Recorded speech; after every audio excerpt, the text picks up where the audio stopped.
about not wanting our little girl to grow up? That's ridiculous. And until we solve this pudding crisis, I can't even think straight.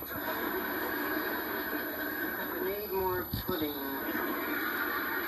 Mom, check out what someone's throwing out. It's hard to imagine someone not wanting that. Why do you want that?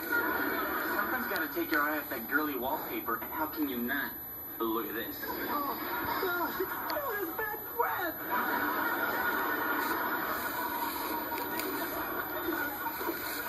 Dad's not here, right? Why? Daddy's little girl doesn't want to see Daddy? Well, that's what I want to talk to you about.